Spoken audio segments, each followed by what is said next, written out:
Je ne suis pas bavarde d'abord. Quand je m'y mets, je parle par contre.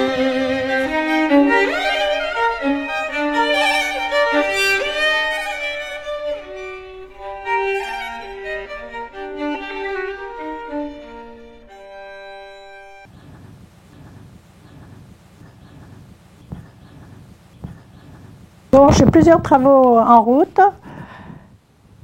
Et celui-ci, je l'ai fait un petit peu exprès. Bon, il fait partie de la série des masques et carnavals, où il y a à peu près une trentaine de reliefs, tableaux reliefs, qui sont faits. Comment est-ce que je démarre? Sur une idée quelconque. Celle-ci, c'est une manif, liberté, liberté chérie. Alors je pars en faisant un vague croquis de composition. En général, je dessine beaucoup et je me réfère à ce croquis qui a été fait. C'est une série que j'ai commencée il y a plusieurs années, que j'ai intitulée Masques et carnaval. Et pourquoi masques et carnaval? Parce que chacun met son masque pour vivre. Et joue sa comédie humaine. Alors il y en a une trentaine donc qui sont partis de... Mais c'est le rêve, c'est le...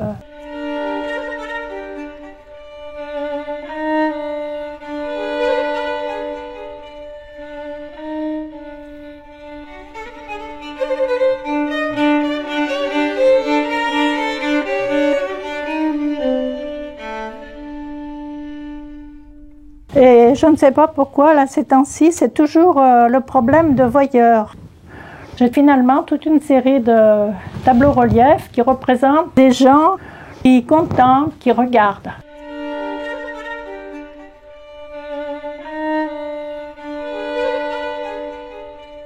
J'ai deux chouchous, je dis c'est Goethe et Virginia Woolf. Alors c'est en fait ce qui se passe au même moment, au même instant. L'instant est éternel, de sorte qu'il y a pratiquement beaucoup de poules.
suis une petite ouvrière, voilà.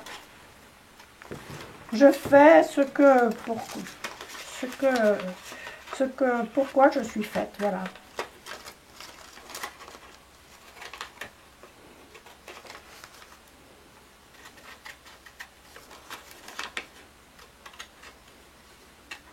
C'est bien le collage, c'est un petit peu un côté bande dessinée aussi. Si ça va pas, vous recommencez dessus, c'est super, moi je trouve que c'est un... Ah oui, c'est bien.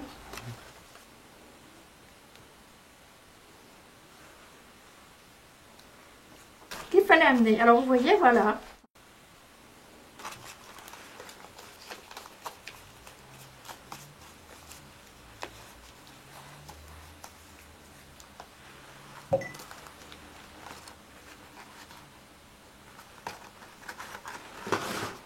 Voilà, ça s'installe très très bien. Parfait.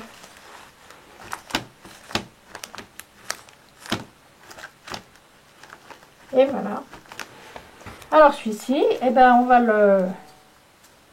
on va peut-être le mettre, là.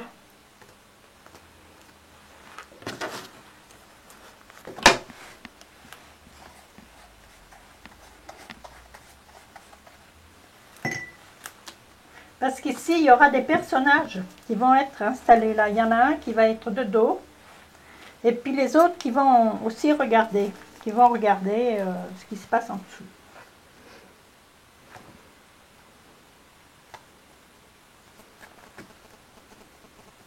Surprise. Là, je remettrai un peu de doré. Puis alors là, je vous dis, j'aurai des personnages qui vont s'installer là et qui vont regarder. Et ça, ce sera une espèce de colonne bizarre avec une espèce de flamme. Pourquoi? Je n'en sais rien. Alors, cette eau, elle a été faite également avec des... Vous voyez, je prépare des bandes. J'ai des bandes de vert, j'ai des bandes de bleu, j'ai des bandes de rouge. Et je pioche là-dedans pour donner le... Alors ici, par exemple, eh ben, je peux vous dessiner 2-3 têtes.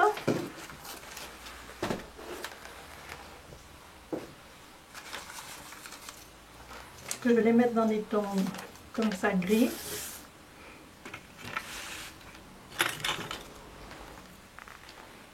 Alors là, il faut que je vais me rasseoir.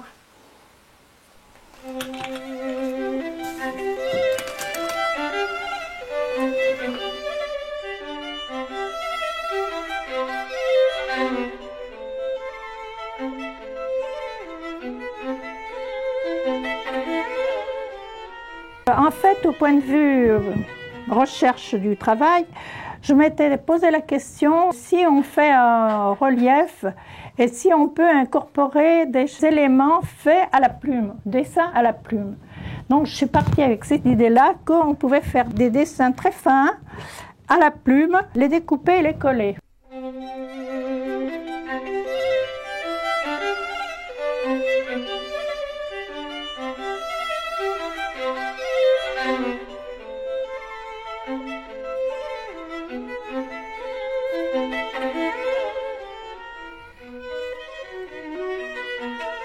Bon, on va les laisser sécher parce que je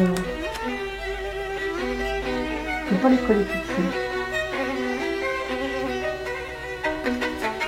Ah non, non, là, je vais avoir plein de personnages comme ça. Une foule de personnages. Alors, ils vont aller des plus petits avec des visages de plus en plus gros. Là, en principe, ils seront un peu de face. Là, je vais avoir des animaux. Alors, je ne sais pas ce que c'est que ces animaux que je vais mettre là. Probablement des ânes. Mais enfin, je vous dis, il y a toujours cette part d'incertitude. Oui, c'est toujours l'imprévu. On n'est pas maître de son destin, on n'est pas maître de ce qui se fait. Je vais en présenter comme ça, je sais pas, il y en aura au moins une centaine. de tête, au moins. Et puis je rajouterai après des drapeaux, des... Le thème c'est liberté, liberté chérie. Bon, alors... Ils se mettront par là. Hein. Ils vont se découper et se mettre là. Bon.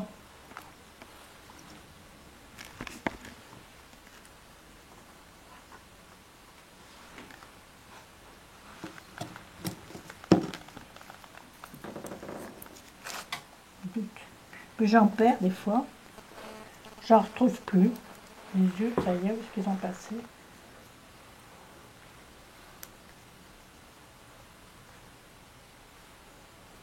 Finalement, je travaille des fois au cutter aussi, mais pour ces trucs-là, finalement, les ciseaux sont aussi bien. Alors, il y en aura des quantités comme ça. Après, ils vont changer un peu de couleur. Voilà.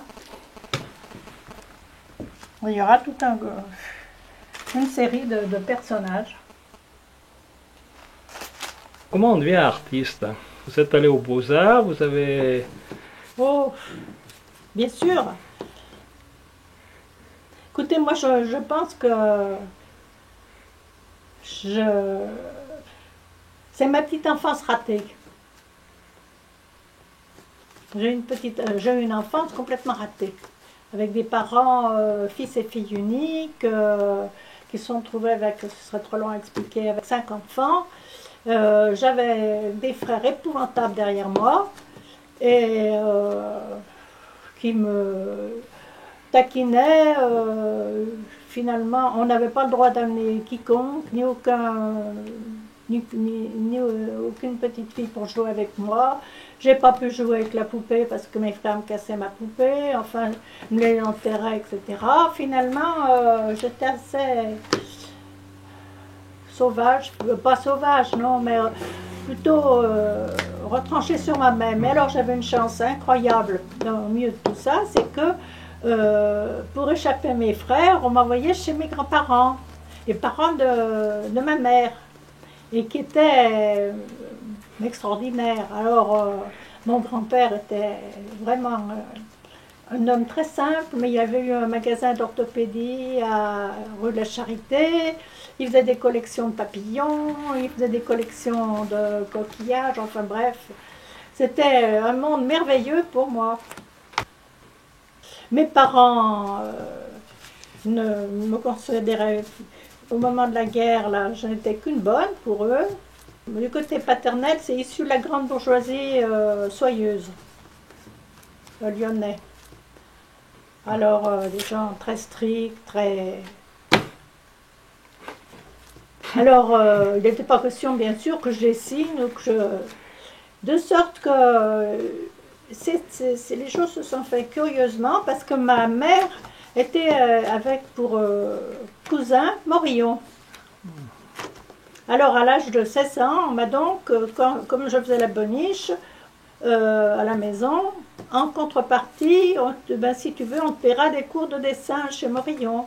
Alors, j'allais donc tous les samedis pendant 2 ans chez Morillon, mais qui n'était pas du tout pédagogue et qui m'avait complètement dégoûtée du dessin.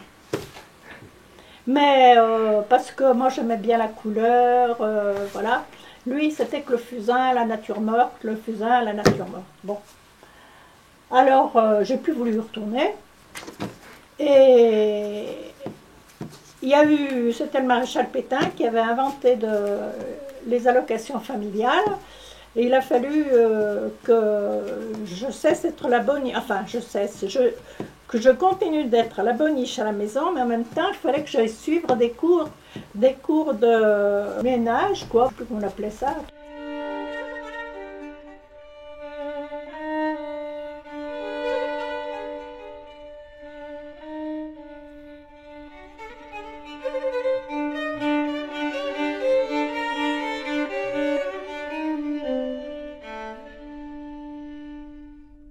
Et alors, à l'époque, bon, au milieu des restrictions, il y avait le cardinal Gerlier qui venait manger toutes les semaines. là-bas dans ce cours. Oui, c'était un cours très stylé évidemment, où on apprenait la couture, à faire de la cuisine. On lui faisait un bon repas avec nos tickets de restriction.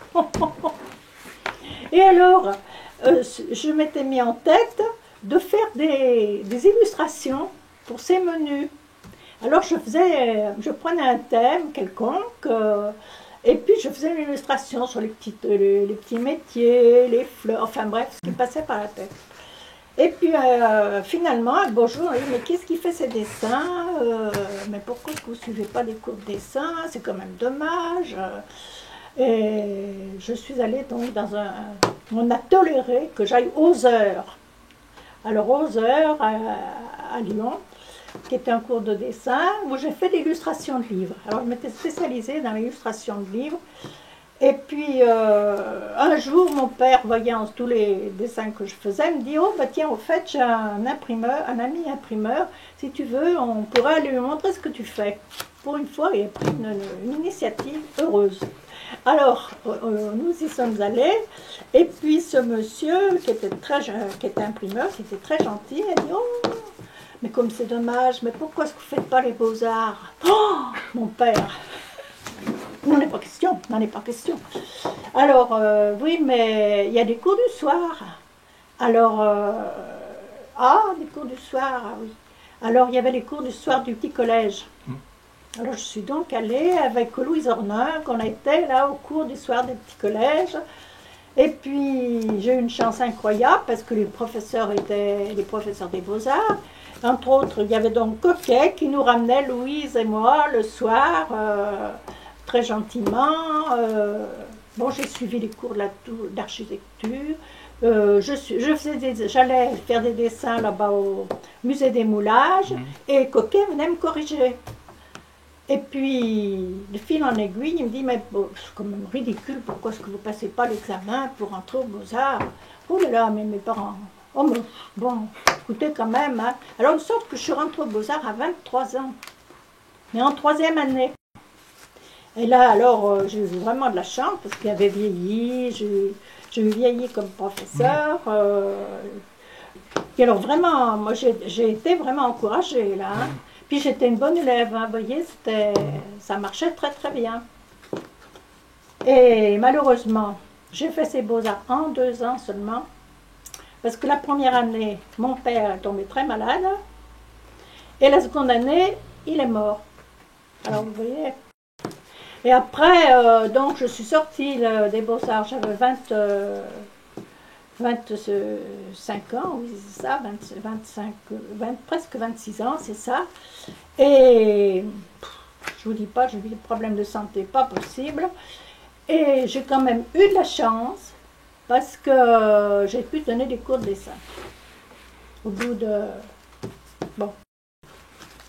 J'ai eu de la chance parce que j'ai eu des commandes importantes au départ. J'ai fait par exemple des peintures murales au Bon Pasteur à Écully, là. Et puis la seule conversation que j'ai eue avec mon père, la seule que j'ai eue, 2 jours avant sa mort, il m'avait dit qu'il était fier de ce que comme je réussissais, de ma réussite. Voilà.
Alors après, alors je me suis mariée Et puis, bon, j'ai fait la connaissance de mon mari, je devais avoir 26 ans, c'est ça, 27 ans. Et, on s'est mariés, j'avais 30 ans. Et on a commencé après, parce que lui, il venait de la soirée, lui aussi. Et puis, il s'est trouvé sans travail. Oui, Alors, je vous passe tous les bons détails des choses. Et après, comme on s'est trouvé... Ah oui, la première année de notre mariage, on était dans les Dombes, du côté de Châtillon-sur-Chalaronne. Enfin, c'était un coin qui s'appelait Bouligneux. Et lui, il travaillait dans un truc de soirée, là, je pense que c'était, enfin, un cabinet de soirée, je pense que c'était. Et en face de la maison où on logeait, il y avait un forgeron, oui. Et mon mari avait été travailler un petit peu, voir comment... Et il avait fait des trucs très bien. Alors, quand on s'est retrouvé complètement sans plus aucun travail, parce que, bon, mon mari aussi était pour quelque chose, je lui ai dit, ben, pourquoi est-ce puisqu'on était... C'était l'année où il a fait un froid terrible, en 54, 5, je ne sais plus quelle année. Et on était chez mes beaux-parents, on n'avait pas de logement, rien du tout. Je dis, pourquoi est-ce qu'on n'essayerait pas de faire une exposition? Moi, je te fais des dessins et puis tu les réalises. C'est ce qu'on a fait et on a eu une chance incroyable. On a tout vendu. C'était du fer forgé. Vous savez, à l'époque, c'était l'aumônier des Beaux-Arts qui avait ce qui est actuellement le musée de l'imprimerie. C'était un lieu d'exposition réservé pour les anciens des Beaux-Arts, tout ça. Incroyable. On a pris des commandes. On a tout vendu. Alors là-dessus, bon, ben, on en est venu à faire petit à petit. Alors on a pris un magasin rue Saint-Georges qu'on a tenu jusqu'en 68. En 68, avant on était déjà parce qu'on était parti en Afrique. Enfin bref, on a brassé pas mal. Et puis après, on a donc fait la série de sculptures monumentales, mais alors c'était en métal, c'est plus en forgé. Parce que je trouvais, vous voyez, que la forge, ça limite. Vous n'avez pas, comment dirais-je, une sensibilité que vous avez après avec le métal soudé.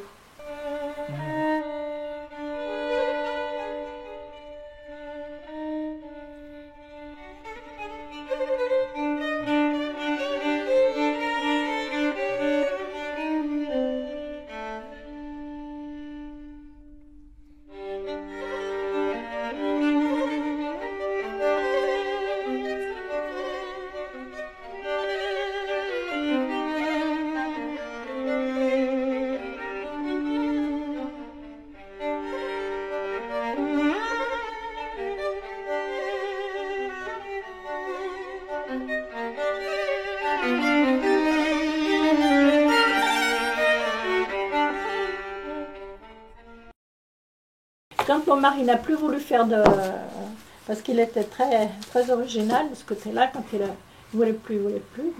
J'ai calculé qu'on avait à peu près changé tous les 10 ans. Ça tenait 10 ans. Alors, donc en 78, je crois, oui, j'ai commencé en 78 à faire du papier.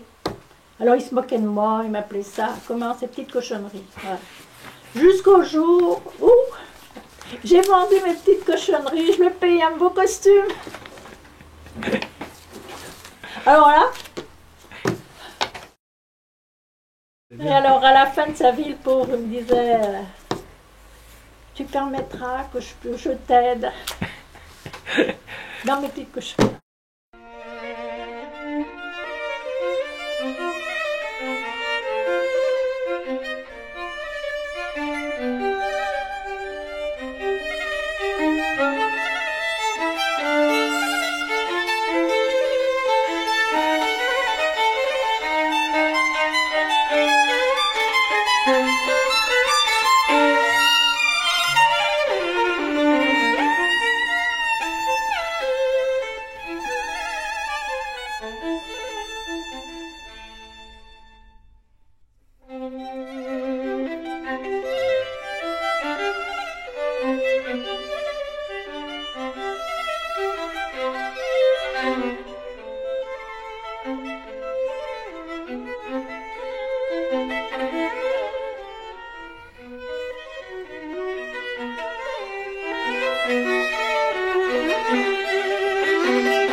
Qu'est-ce qui vous a donné le plus de plaisir dans votre vie? C'est de faire ce que vous faites aujourd'hui ou de faire ces travaux